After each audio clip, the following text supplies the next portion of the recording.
Alright guys, welcome back to another Dragon Ball Gekishin Squadra half anniversary video. That's probably the last time I'm ever gonna say that.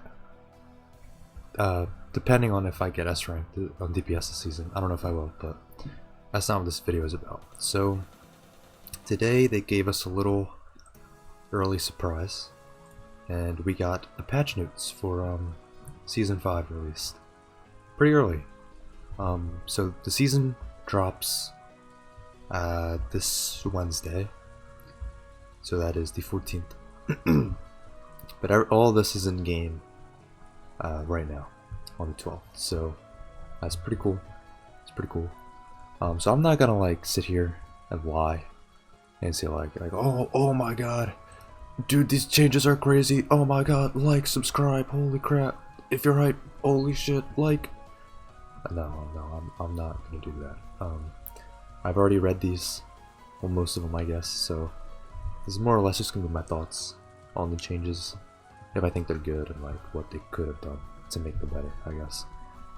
Yeah, let's just jump right into it. So, starting off with the buffs, we have Krillin. So Krillin, this guy's gotten so many buffs recently. I guess they're just trying to make him good, which is understandable, but you know.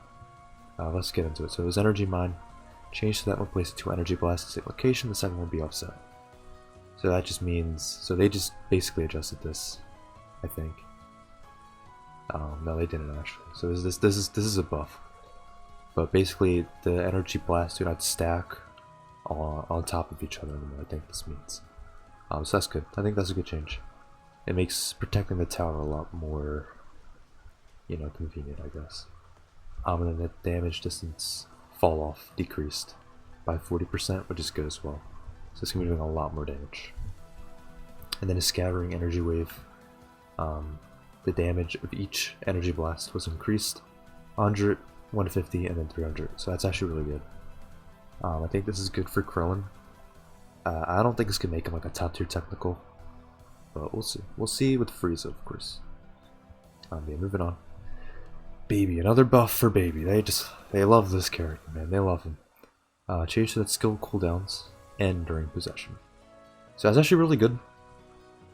It means like if you jump to an ally, and let's just say you used all your skills trying to secure Kai, right? You jump out of your ally, and all your skills will be off cooldown. So that's really good. I like that. That's thumbs up for me. That's really what he needed. I don't know why they gave him this now and not before, but that's good. Energy explosion it now gives cooldown reduction. There's more cooldown reduction by 0.5 was that 28, something like that, and then 0.70. So that's a good change. It's pretty minuscule, but I like it. Then skill 3 is cover fire.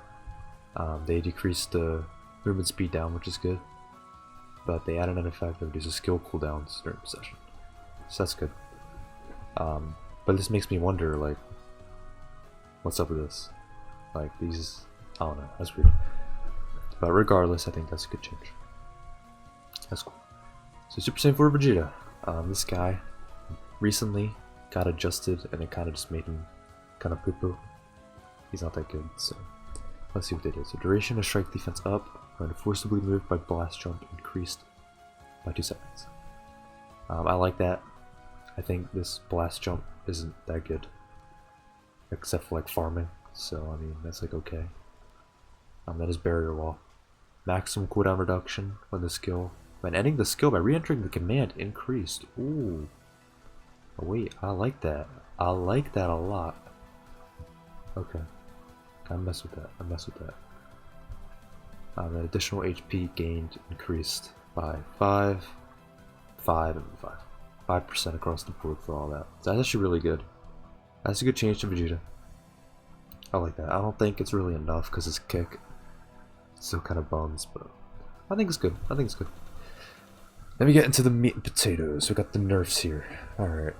So Son Goku Mini. This guy, I mean, if you played against him, this guy is a speedster, man. He is so fast. He does a lot of damage too. So let's see. Well, Let's see what they did to him. So they decreased the damage on Pansy Bomb by 300, 200, and then 200. Or 200, sorry. 200 all around. That's good. Then the larger explosion adjusted.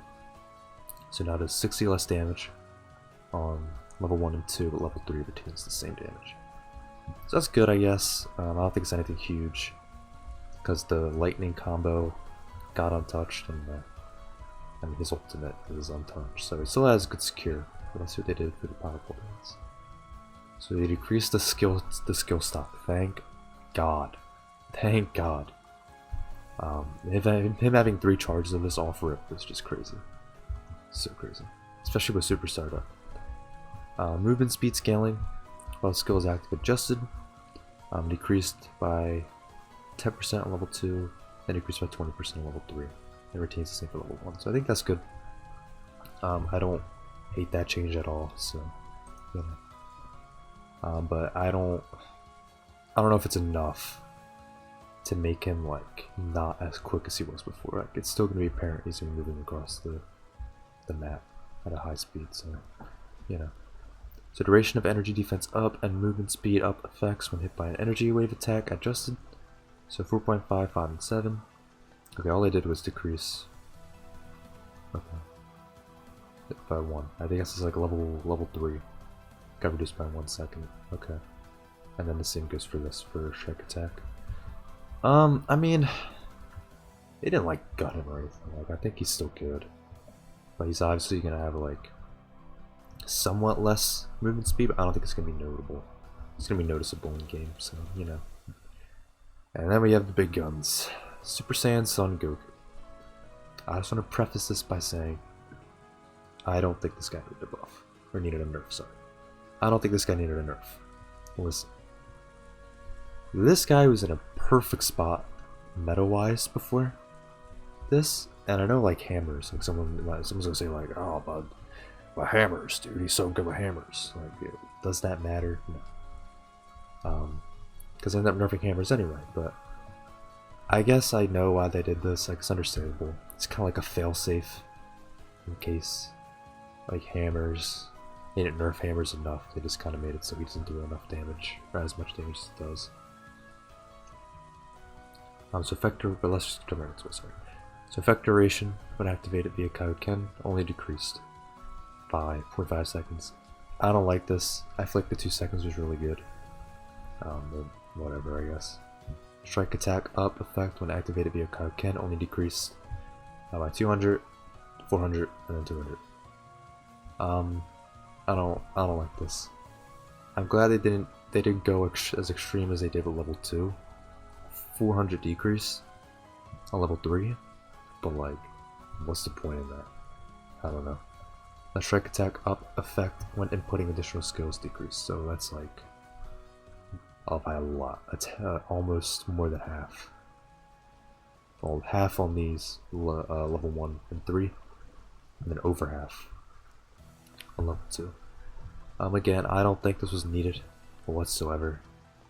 Really weird that they did this, but yeah. So Son Gohan. So Kid Gohan. So Friendship Boost passive. All defense up effect applied to self decreased by 200. I mean, that's good. And then all attack up effect applied to ally heroes decreased by 100. I don't hate this. Kid Gohan is like just not a problem anymore, I feel. Like, he's not as good as he was in Season 2 or Season 1. So I don't really think nerfs were necessary for this guy per se, but you know. So skill 2, Mesenkaku, cooldown increased by 2 seconds. It's like whatever. They didn't change anything else about it, so it's still good. And then super attack, exploding rage and shattering beam, increased by 20 seconds. Like, this does like nothing. Again, they just did this because of hammers. Unnecessary, but they do this every time. Like with divine cards, if they end up changing one of them, they'll make it so like characters can't vanish as much, like Kefla, for example, the Lightning Swift. And I'm curious as to why they resort to doing that. I guess like I said before, kind of like a failsafe, but I just think it's useless. Moving on. Hits. This is huge. This is huge. This guy has been meta ever since he released in Season 0. One nerf, and that nerf got instantly reverted. And this is a big one. So skill 3. Cooldown now begins after the effect ends instead of after activation. So this is really good. If you played Hit, you know that on level 3, you can basically just be invisible forever. Because when the cooldown, or when the transformation, the invisibility ends, your cooldown is over as well. So you can just instantly become invisible again. So I'm glad they did this. This is really big. Really, really big. And then Majin Buu Pure. This is like one of my least favorite characters of all time. I hate this character. I hate him. I hate him. So skill 2 leg hook. Obstruction hold added between the pull-in finishing and the headbutt. So I don't know what this means. I just think this means he can't be stunned out of this. Like, he's just invincible during this. Like, he has no CC. Or CC immunity, so I like that. I think that was needed for him, because, you know. Anyway, so damage on hit decreased by 45, 50, and then 140. You know, it's whatever. Then headbutt damage decreased by a lot. Wow. Okay. I'm not even gonna do the calculations for that, because I don't really care. Actually, I can. 1050. Never mind. Just forget that. Moving on. Okay, anyway. So skill 3, noisy chest drumming, damage decreased. I'm glad they did this. I don't feel like it was that necessary, but this skill did way too much damage. Especially with the clones, so I'm glad they did that.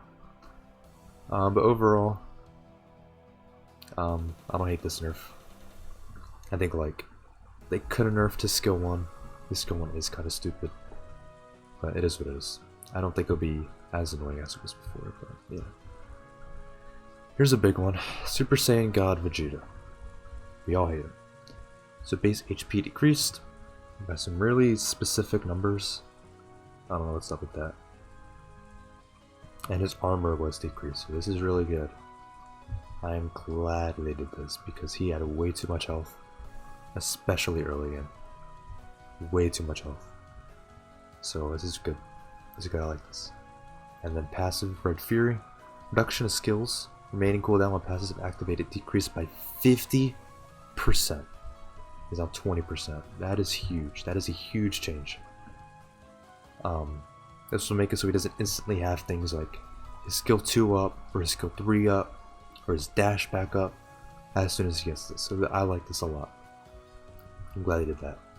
And then his skill 2, the cooldown was increased by 2 seconds. So, you know. This is good. I'm glad they did this. I kind of wish they changed his ult a little bit, but I don't think like he's gonna be like, you know, worst tank in the game or something. Like, oh my god, he's terrible now.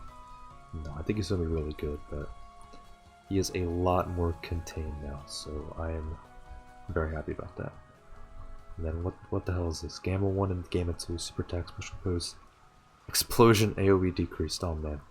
Thank god. Those monsters Gammas finally nerfed. Alright, anyway. Adjustments. Bosses. Spawn timing adjusted. So basically, they just spawn 30 seconds quicker, which is fine. I don't hate that, I guess. Or no, not 30 seconds, sorry. This was decreased by 30 seconds. So they'll be spawning quicker instead of later during the match. So I don't hate that, I guess. I feel like it was fine as it was, but I guess to just make matches shorter. I don't know. But yeah. So Divine Draws, here we go. Squeaky Hammer Wall. Squeaky Hammer rush attack damage against Gods of Destruction decreased by half. Then Squeaky Hammer rush attack shockwave damage against Gods of Destruction decreased by 500. I kind of wish they would just remove it, but you know. I'm very good that they're containing this and just kind of nerfing it. I think that's good. And a CPU. Oh, thank God. Behavior adjusted. Just remove him, bro. Get the CPU out of ranked. Like, I'm sorry, but gotta just stray away from this. I'll be back in that. But you can see, I'm B rank in technical. Well, why am I D rank in technical? Because I don't like playing tech. Because every time I queue, I get bots in my game. I do not like that. That is not fun. Also, they added this. Photo stray. We'll get to that. We'll get to that. Just scroll down. Where were we? Here we go. So, Battle Pass points earned through battle rewards removed. With revisions to the Battle Pass system in Season 5, points can now be earned through the missions. So yeah, they're just adjusting it so points can now be earned through the weekly missions. Or not the weekly missions, but the recurring missions you get. Which is whatever, I don't really care. So improvements. Change that when landing skills against higher leveled enemy heroes, super attack cooldown will be decreased. I think that's good. I think if you're in lane and like you've missed every Kai and you're down by like 2 levels, you get your ults up quicker, maybe so you can secure boss faster. So I don't hate this, I guess. I think it's a good change. I think it was needed. I like it. And then amount will increase up to 4 level difference. Super attack cooldown display during battle will change from seconds to percentage. I don't know why they did this. This just feels useless to me. But sure. And then player list request function added to the results scoreboard. So they made it so you can now add people through the results scoreboard. I like this. This makes it a lot easier to connect with people, but we don't have chat, so like, I mean, you can't just like it's good that they added this, but I feel like without a chat system, it's not going to be as useful as I think it will. But I'm glad they added this. Should have been in the game since day 1, but whatever. So tutorial improves that upon starting a new game, divine combo cards will automatically be obtained from CPU Battle Beginner. This is really good. You know, I had some friends who just were unable to use any combo cards because they had not unlocked them because to play a specific amount of matches. And I thought that was really stupid and dumb and useless. So I'm glad they just made it so you could just get them automatically. I don't know why they were locked. Like, it's just dumb. Change that divine combo card manual acquisition function, as well as editing the automatic card acquisition preset will be unlocked after 6 battles. What? So they didn't. What? Then what the hell did they change? Okay, just disregard what I said about that, I guess, but whatever. Let's move on. Player information, vote. Change that the number of times you've been voted for in battle up to now will be displayed. Time will start from Season 5. That's good. I like that. I like that a lot. The player list, I don't know what this means. Player codes shortened from 16 to 6 digits. I don't know what that means. Change that upon changing your online status to offline and will now also display on your end screen. And then button display, change the location of the back button while using a keyboard and mouse to be more accessible. What's this? I don't know. And then ranking, upon the start of a new season, added the giving of player and role rank badges based on your final rank of the previous season. I don't know what that means. In the custom battle, while spectating, added a display that shows whether a guided destruction or boss has been KO'd. While spectating, added the function to pull back the camera viewpoint stepwise and customize items on the screen displayed when receiving an item for customization. Change that the applicable heroes will be shown. And that is all she wrote. So my thoughts on this. I think it's good. This is definitely one of the best changes we've got in the game. The buffs were good. The nerfs were necessary. They nerfed the newest hero, which is always good to see. They nerfed problems. They nerfed the squeaky hammer wall. And overall just added good improvements and good adjustments. So I like this patch. Let me know what you think down below. And I'll see you guys in the next one.